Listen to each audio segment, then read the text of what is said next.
సంయుక్త market ఉత్తరం తీసుకెళ్ళారు sir. అది విషయం వచ్చేసరికి మార్కెట్లో 2 కోట్ల రూపాయలతో కట్టారు సార్ సంయుక్త మార్కెట్. ఇందాక మీరు చెప్పాను కదా. అయితే ఈ సంయుక్త మార్కెట్ని ఓపెన్ చేయడం వల్ల మనకి ఏమైందంటే రోడ్డు పక్కన ఏవైతే మనం చేపలు కానీ మాంసం కానీ దానికి సంబంధించిన చికెన్ ఇవన్నీ అమ్ముతుంటారు సార్.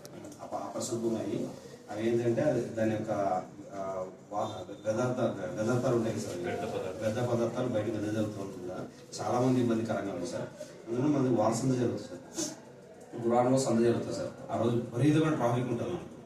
సో ఇప్పుడు ఏంటంటే రోడ్డు పక్కన క్రయ విక్రయాలు చేయడం వల్ల మనకు ట్రాఫిక్ పెరుగుతుంది సార్. అది సో మనం ఏం చేద్దామంటే దీన్ని సమీకృత మార్కెట్లోకి మార్చినట్లయితే ఖచ్చితంగా ట్రాఫిక్ నివారించడం వల్ల అవుతాము.